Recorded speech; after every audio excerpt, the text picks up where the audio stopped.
Good day, podcast community. PeteKane here, podcast Pete and lifestyle coach. And man, we have a special guest for you today. Halfway around the world, he's been living a dream. And I want to kind of share Craig's journey with you so you can understand what's possible. So, Craig, for the people who don't know you, would you tell us who you are, what you do, and who you serve?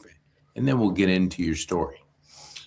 Thank you, Pete. Lovely to see you. Lovely to be here. I'm Craig Alexander Rattray. I work with owner-managed businesses to make their life easier, to help them create better freedom, and to let them understand the information they need to make better decisions. Most business owners don't really know how to do that, so I try and make their life easier through my Know Your Numbers groups, through the Freedom Circle groups, and also I still do 2 or 3 fractional CFO roles at the moment. I have, over the last few years, I have reduced that significantly, as I'm sure we'll go into when we talk about my freedom. Yeah, that is so, I love what you just shared. And, I know from a cash flow perspective, we always have to make sure we have cash flow or we don't have a business. Exactly. When you're working with an owner, and what is the biggest problem you see when they're struggling in that area, and that's something that's so important to the life of their business? I think just to take a step back before, I think one of the biggest issues you have with business owners is that most business owners are very good at providing a particular product, service, trade, because they know that. Operationally, they're fantastic. They're very, very good. They've learned the trade and they're great at delivering that. But they don't know how to run a business, and no one's ever taught them how to run a business. So that in itself creates a lot of stress, and there's this perception that people should automatically know how to run a business. So what tends to happen, and what's happened over the years, is that people come to me when they're stressed, and typically they're stressed because of cash flow. Because it's the old classic, you can show on your accounts that you made a profit, but you've got no cash. And it really is as simple as that. And I actually have got a copy of the first book, and I did first with our mutual friend Jeff. Mastering Cash Flow for Business Owners. I want every business owner in the world to have a copy of that on their desk, because it talks about never have a sleepless night again. Because I defy any business owner to tell me that they have never had a sleepless night about cash. Right? Because I think every business owner has had that at some point. Many business owners still be having that on a regular basis. And it's actually one of the easiest things that you can fix if you get these things sorted out properly, in terms of what I teach, particularly on the Know Your Numbers side, and what I do with my one-to-one clients. And it makes such a difference. It just takes away the stress, and the owner can focus on doing what they're good at. Because at the end of the day, Pete, none of us can do everything. There's very few one-man teams have created very successful businesses. And it's understanding that, the information, the cash, and surrounding yourself with the right people. It's kind of like a little bit like when we're raising kids. There's not like our children, we don't get a playbook on how we can raise good kids. We have to, one, be in a good community where we can get that feedback, seek mentors, seek people that have done it, that can share their journey. What do you think? I know a little bit of your journey, but I was telling you before we came on, I don't spend much time on social media, but the time I do when I'm on LinkedIn, I check you out, because you're living a life of freedom. And when we get in business, that's kind of what we want. We want that location. We want that time. We want that to be able to travel. So take us back to when you moved from Scotland. What were you thinking? Like, I'm going to live in a place that is absolutely beautiful. How did you, one, come across that and then actually do it? This has been a work in progress for a number of years. My wife, Maria, is Greek, hence being in Greece. Now, we've always said, since we met, been together for 10 years now, and since we met, the plan was take Maria back to her home country. So it's always been the plan, but I was in a situation when we met And I've done a video on this where I record a video every Friday called Freedom Friday, and I teach people, just give them some ideas and tips and things how to create freedom. So I shared a story in one of the sort of second or third ones I did, where I spoke about being £750,000 in debt 5 years ago. And something like that either breaks you or it focuses your mind. And I did what you're taught to do. It's a bit like eating an elephant, a chunk at a time, and have a plan. So I had to work my way through that. And probably about 5 years ago, we started speaking about it a bit more seriously. We decided that we didn't want to live in the north of Greece, where Maria was from, Thessaloniki. It's a bit too cold in the winter. We didn't want to live in Athens, again, a bit too cold in the winter. But we visited Crete a number of times. So we liked the island. It's got everything. We've got a sea view in front. We've got the mountains at the side. It's just a fantastic location. So really, what I'd been working towards over the last 3 or 4 years was eradicating the debt and then building up the money we needed. I needed a couple of shares in a couple of businesses that subsequently sold as well to give us the life of freedom. And it wasn't just being here in the sunshine, because I love the sun. I don't like the cold. Glasgow in winter. Glasgow any time from end of September through to March was pretty miserable. I was also very fed up with life in Glasgow because of so much division. There's always been religious division in Glasgow in particular, Catholics, Protestants. We then created the political division where it was the SNP, do we want to be part of the UK or not? And all of these things are sort of 50-50, so everyone's fighting. And we then had the racism and just people being angry all the time. And I got to the stage where I didn't really want to go out, genuinely. And I spent 6 weeks in Forteventura last year between towards the end of November into December, just to see if I could work remotely. And the plan always was to work a lot less. At one stage a few years ago, I was working with about 15 different clients, which was probably about 8 too many. And what I've done, or what I did over the last few years, was I created Know Your Numbers to start doing some group work. I reduced my number of one-to-one clients. I was quite fortunate that I sold a couple of businesses. I was in the right place at the right time in a few things.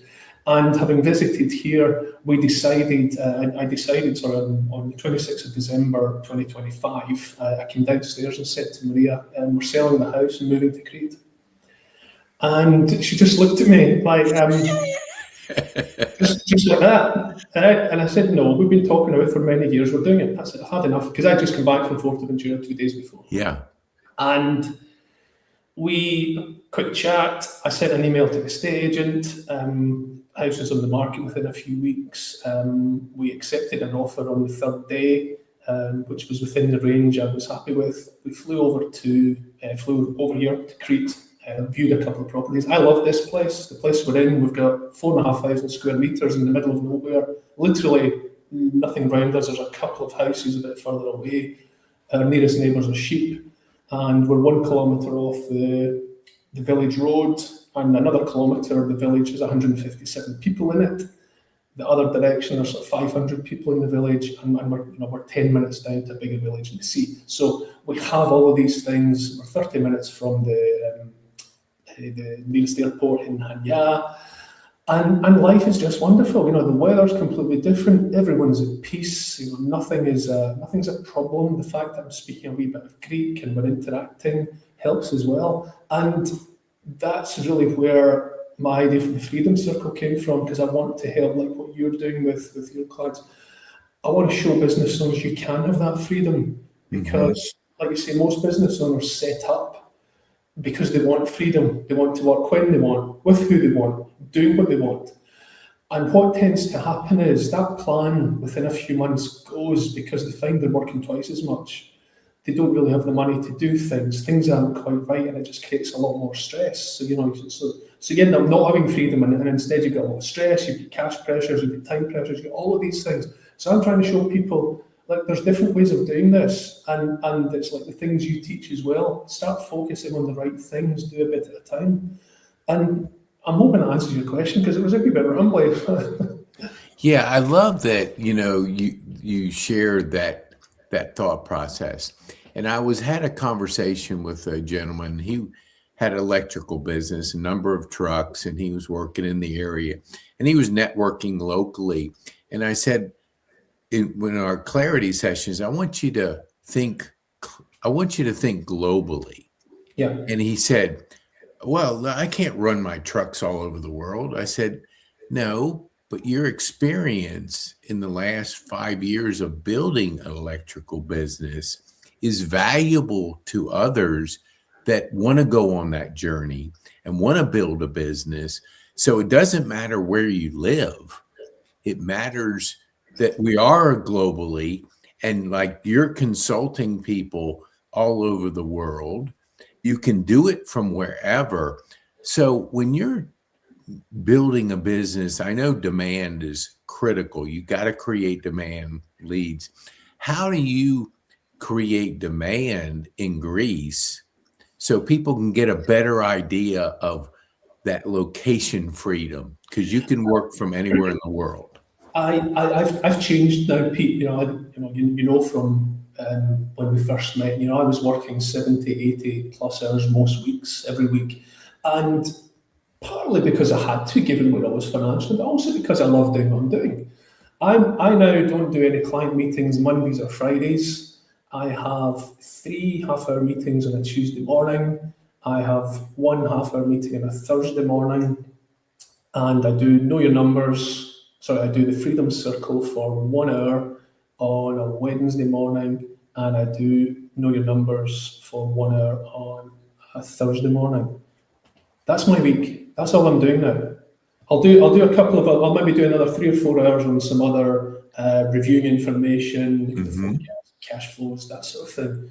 That's it. So I'm not looking to build a business here now. I'm in a sort of a care and maintenance. And my big focus is now on getting people into Know Your Numbers and Freedom Circle, and launching another couple of those groups as well, because we know, I know the difference it makes. The Freedom Circle, for example, we launched the first group in September with 10 business owners, and in all honesty, the transformation in these people in that period of time is staggering. We had the first session, and there was a bit of an argument who could work the most hours, and I let them all have their bit. They're doing a bit of intro, and I let them do it. I said, look, you've got this completely the wrong way. This is a competition to see who can work the least number of hours. Okay, and at the moment, I'm working less than 10. Okay, so until any of you can tell me you're working less hours than me, you ain't winning. Okay, the focus is not more, it's about working smarter. It's about looking at, one of the first things we do is we look at what do you do all day, every day? Write down what you're doing. Because I guarantee automatically we'll get rid of 20% of that. And we'll probably get rid of another 20% of that. And we'll keep pushing down, because what you should be doing as a business owner is you should be up here. You should be focusing on the £10,000 an hour, $10,000 an hour pieces of work. And the bits down here that are £10 an hour, $10 an hour, you either eradicate it or you get someone in to do it. Now, you might not necessarily have the money to do that, first of all, but if you then start, if you know your numbers, you know where you are, where you've been, where you're going, and you get the right funding into place in your business, then you can build that team. You can build, I like to think of 3 teams. I like to think of the strategic team up at the high level, so sitting along both sides, whether it's a non-exec advisor, part-time advisor, whatever you want to call that, that's helping you with the big picture. We're here, we want to go here in 3 years and 5 years. I want to have the management team, so the team that runs the business, and then we want an operational team, so the team that runs the business on a day-to-day basis. And then as a business owner, you can be up here above it all, looking at what's happening, managing it from a strategic level. And what that does is it frees your time to do the important things, the £10,000, $10,000 an hour. But it also means you have a much more valuable business, because you can then sell that business and you don't need to be tied into it for the next 3 years or 5 years, because the business runs without you. So there are so many simple things you can put in place. And if you've done the right financial side of things as well, where you've got understand where you are, so you've got up-to-date management accounts and information, you understand where you've been in terms of your historic year-end information, and then more importantly, can understand where you're going, so your forecast.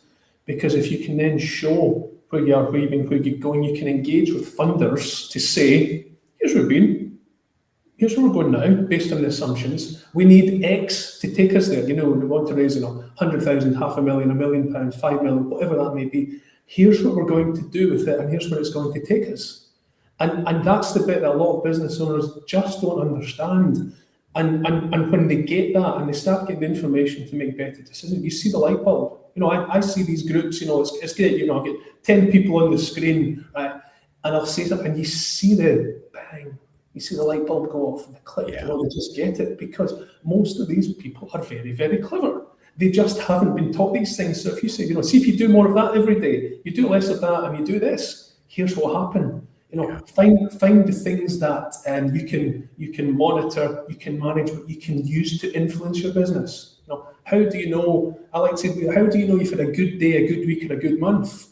And rather than telling me, well, the phones are ringing, or all my staff are on site, or we've got all these orders, show me something financially. Show me something that whether it's your gross margin or the number of hours you worked, charge-out rates, or utilization, or whatever that may be. What makes your business tick and what drives it, and really then focus on that and drive it. And that could be as little as 2 or 3 things, maybe a maximum of 5 or 6, and focus on them and drive them. And make sure the team below you and the team below that understand all of that as well. And it's transformational.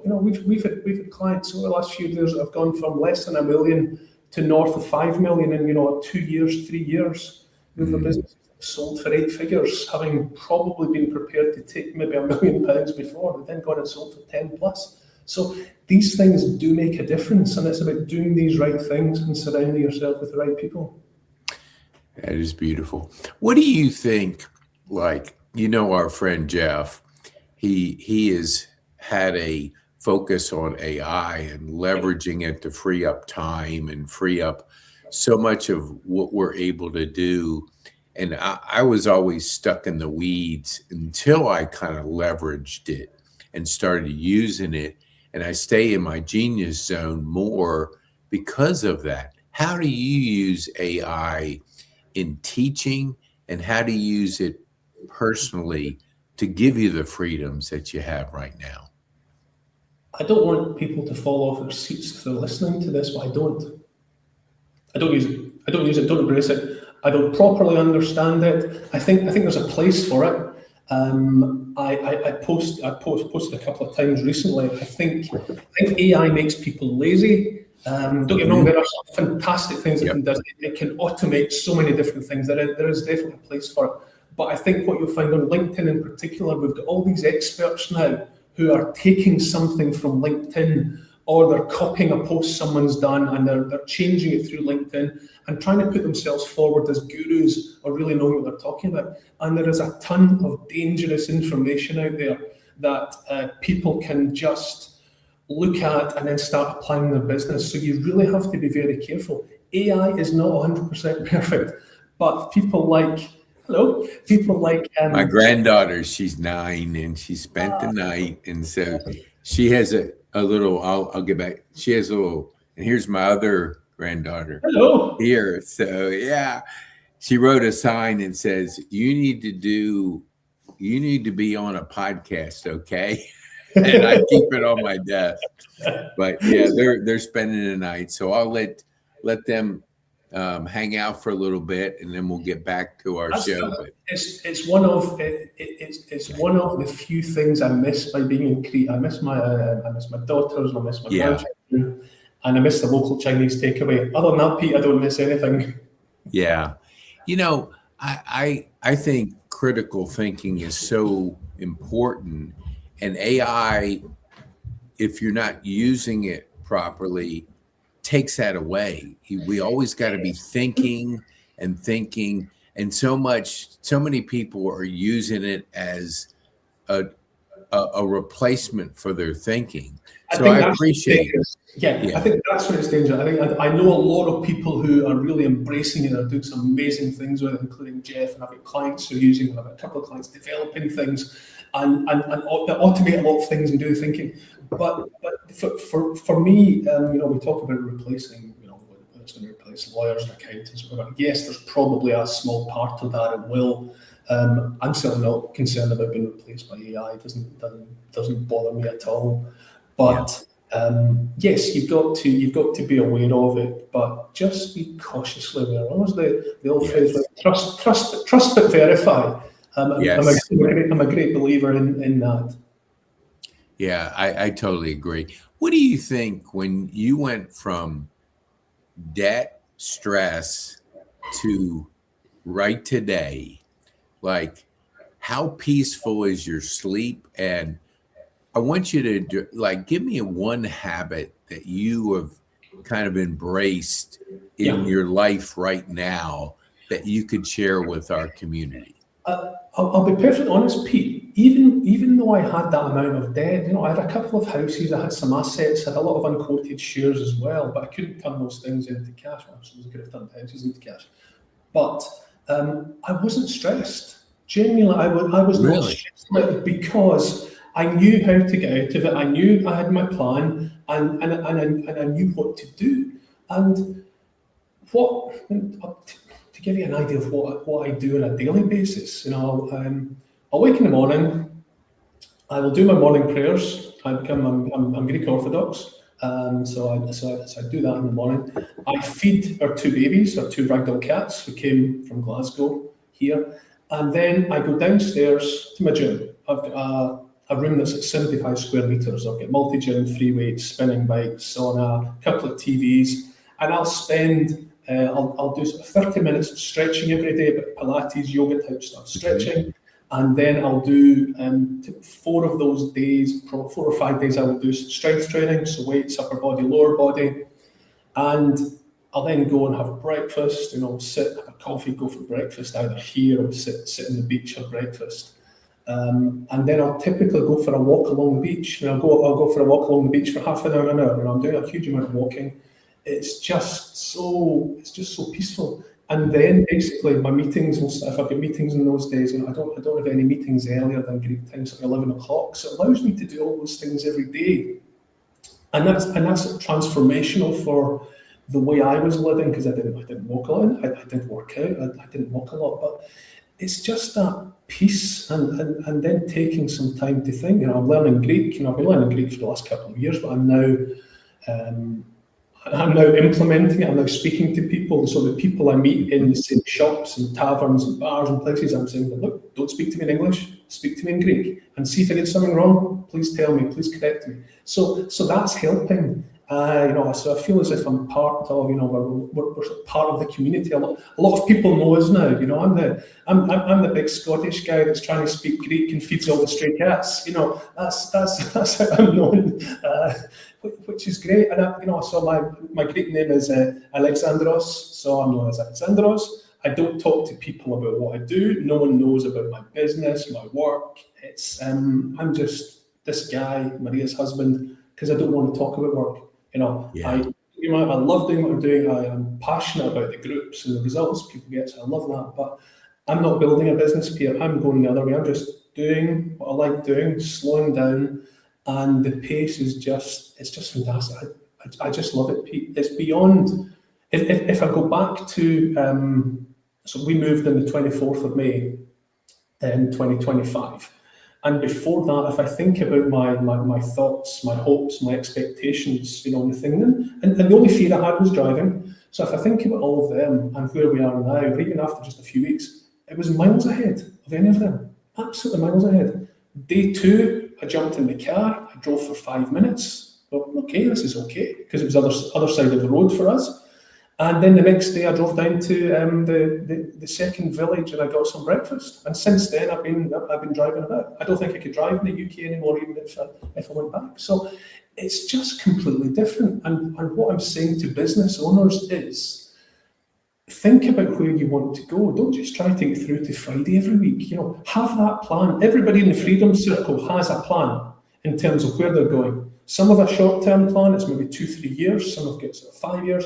Some want to buy a property in Spain or the Canary Islands or the north of Scotland, whatever that may be, or they want to sell their business for X. And that's what we're working towards. We're working towards that freedom. Freedom in terms of time, freedom in terms of stress, and freedom in terms of money. That's it. And if you can have those 3 freedoms, because those are the 3 freedoms I now have. I have no cash issues, all my debts are gone, I have money in the bank, investments, nice property. Time, I have an abundance of time to do what I want to do, and I have 0 stress. And Ooh, what's it's beautiful. I can see you walking on the beach, and that is a beautiful thing. There's something magical about that process. And I yeah, know because yeah. going on vacation, doing those kind of things, but doing it every day, how does it help your thinking? Because you're working with business owners, you have that clear thinking. You can just, somebody says something on a call and then you're processing it while the waves are crashing on the beach. Yeah. How has that helped you in really that critical thinking time that's so important? In all honesty, Pete, I probably do a lot less thinking than I used to, given how I work now. But I think what I find is that most of the things come automatically to me now. And I'm not trying to say, I'm this smart guy and all, because I don't. I have a very limited knowledge, but I'm very good at applying and I'm very good at helping people and show that in the business. What happens in Know Your Numbers or Freedom Circle groups is that in the first meeting, okay, everybody's nervous, even though they've had a call with me, they've had an interview with me, so they've got to get through that to get approved. So it's an invitation only. Okay, they're always worried because they're thinking, I don't know any of this stuff. Everybody else knows more than me. And every single one of them looks at the other people in the group and thinks they're much further ahead than me. Their business is turning over more. They must know everything. They manage cash. I bet they don't have sleepless nights. And you know what? See, within that, the first session, we have an introduction and we'll spend 15, 20 minutes on that. So everyone will talk about it. And they'll start sharing a couple of things, right? And before you know it, everyone's saying, yeah, I have that as well. Yeah, I worry about that. Yeah, my team doesn't. So they are the same problems for most. I would say for 80% of businesses. Mm. There is not one person has given me a problem, an issue, or something to deal with I've never come across before. And it's funny, and it's the old usual. It's the stress. It's one of the things. It's being alone, having to do everything themselves. No one cares as much as me. I've got to do everything. I've got no time. It's then the impact it has on family. So family relationships, because of the stress with time, money, and just being completely focused on the business here. That you might be out for dinner with your partner, or you might be swimming or dancing with the kids. You're present physically, you're not present mentally because you're thinking about how to pay the wages, Mhm. how to do that. So by taking all that stuff away, and working on all of that, you can then have that life of freedom, time, and stress, because all business owners have the same worries and the same insecurities. 80% are virtually the same, guaranteed. And there's very few people out there know it all. And there's very few people who've got this. It's like the swan in the water, right? Very graceful, right? But underneath, the legs are going 100 miles an hour. And that's what most business owners are like. And I'm trying to show them there is a better way. It doesn't need to be painful. It doesn't need to be stressful. Mhm. Bring things, keep it simple. Everything we do in Know Your Numbers in the Freedom Circle is simple. I'm just a simple guy from a small Yeah. place called Wishaw in Scotland, genuinely. And that's how I feel. That's how I've always felt. Yeah, when I started simplifying my life, it got better. I was always the person that I'd have that task list, 20 things, Yeah. and I was addicted to the dopamine hit of checking a few things off. And I would get to the end of the day and I go, oh, and I would just I wouldn't have that fulfillment. But I wanted to ask you a question because you said it earlier about connection and meaningful relationships. When you're out and you're talking with people, you're not talking about business, you're getting to know them. How has that helped your because we are born to connect, we're born to Yes. Yeah. create. Yeah. I like that what you just shared. Like you're not sitting there spitting out what you do, how you do it. That's not your identity, is getting to know people. Yes. So Yes. what has that done for you personally to have that kind of thought process when you're out connecting with people? I think if I look at it from a business perspective, I think of the people who I've worked with one to one or have come through some of the groups, I become close friends with a lot of them, because with all of my clients, I've typically got a shareholding in the business. I've got an equity stake. That's part of my arrangement. We're sharing the success going forward, which then helps you be closer as well. But owner managed businesses, they are, you don't have a business and you don't have a personal life and a family life. It's all part of the same thing. And you've got to Mhm. realize You can't just keep compartmentalizing it, because they're all linked. And if you can have a happy business owner, they'll have a happier life, happy family relationships, and just better relationships in general. And for me, I've made a few really nice friends over here, because it's just about talking, and it's just about being nice. I keep saying on, I post this regularly on LinkedIn. There is so much hate, and that's back to what I was saying about living in Glasgow before. So much hate, so much anger, so much, the haves and the have-nots. And if someone's got something, there's people jealous of it, or they're angry about it. I think if people just focused on themselves more, okay, and rather than what your next door neighbour's got or what someone else has got, and just be nice, do the right thing, okay. If you've got nothing nice to say, I was taught this many years ago, say nothing, okay. You don't have to agree with everyone, you don't have to like with everyone, but you don't have to hate, you don't have to compare. And what you'll find on social media, particularly places like LinkedIn, the people who are criticising are the ones sitting on the sidelines doing nothing typically, and they're the ones who've never had the energy or the drive to go and do something. And again, as I keep saying to people, if you wouldn't take advice from them, don't take criticism from them. They're irrelevant. Don't let them into your head. They mean nothing. You focus on you and where you want to go. And I think if more people did that and just treat people the right way, life would be so much better, so much happier. That's such good advice. What do you think? Like, I never understood this, because I grew up not liking reading, and I wasn't a good reader. I was always in the remedial slow reading because of dyslexia. Yeah. But then I kind of reframed it and started leaning into what I could get out of a book. And I use AI for that. I'll do a summary, I'll listen to it audio real fast, but then I read an actual book. And it has been proven to rewire your brain by reading. So we have the digital stuff out there, Kindles and all that, and we have real books. Do you find yourself to be a better reader, or do you use reading in a way that you could share with us, just what your insights are to something like that? I've never been a big reader. I've written 3 books now. Okay, and that was Jeff who actually encouraged me to write that first book, and then another 2 came out, and we've got another 2 coming out in the next few months as well. And it's never been my plan. So I've never been a big reader. I'm not a huge fan of reading, and I find that given I'm trying to learn Greek, a lot of my spare time is listening to Greek audio, doing Greek lessons, and even when I'm watching TV now, I watch programs in English language, but I'll have Greek subtitles underneath it, and it's helping me. Now the problem is, I drive Maria nuts some nights when we're watching TV, because I start reading the stuff below, or I'll pause it all the time and say, because I'm trying to soak that in. Yeah. I've probably got about. There must be at least 50 books on Audible that I haven't started, Pete, and I've probably got about another 30 that I've listened to, maybe 20 minutes, 30 minutes of. It's dreadful. So I probably should read a bit more, but my real focus is I want to be fluent in Greece, fluent in Greek this time next year. Now I can get by. I can go out and about, say how are people, and can I have this, can I have that, order food. Thanks very much. That was nice.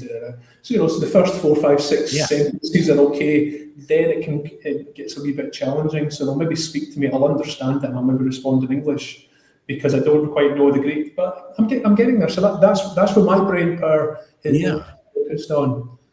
And I can read Greek. I can read Greek as well. So I think that when I don't speak. I barely got out of English class, so but here's what I would go, and when I know a little bit, tiny bit of Spanish, enough to have a initial conversation.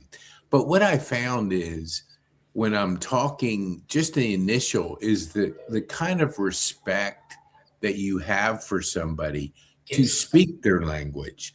I think there's a deeper connection when you're saying, speak to me in your language, not my language, Yes. and then you leaning into that kind of conversation. You're completely right, and it's made a huge difference over here. There's people I know over here who are from the UK. They've been here 5 years. Someone's been here 17 years. Someone 20 years. Now, I don't spend a lot of time with them because I don't want to associate with people from the UK. Anyway, I don't mean to be rude. And they barely speak a word of Greek. They can say good morning and thank you. But they don't even say it properly. And I'm not trying to be critical. They just don't embrace it. So Yes. I think the fact that I am, because I genuinely want to. I don't need to. I could live here the rest of my life, never speak a word of Greek, and I will get by absolutely fine because most Greeks do speak a bit of English. But that is it's that connection. It's showing that you care. It takes away that there's a real British arrogance. It's always been, whatever country you go to, well, we just assume you speak English, and that's why, as you know, I do numbers, not words. So I've found Greek challenging, and I'll link that in with people who start doing know your numbers, because Greek, it is a new alphabet. It's a different alphabet. There's 24 letters in the Greek alphabet. And there's a number of them that are different from English. There's also some that look the same but they sound differently. There's also combinations that sound differently, and there's no B, there's no D, there's no J. So things like that are like, wow. And I talk to people about that when they join Know Your Numbers and say, okay, it's a different language to you. I'm learning Greek, right? And I make mistakes. I make mistakes all the time. One of my favourite mistakes was this was back at the start.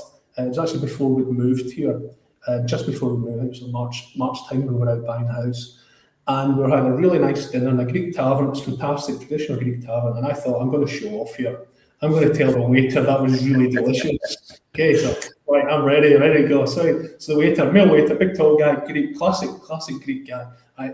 And I said to him what I thought was, that was very delicious. And he started laughing. Maria started laughing. A couple of other serving staff started laughing as well.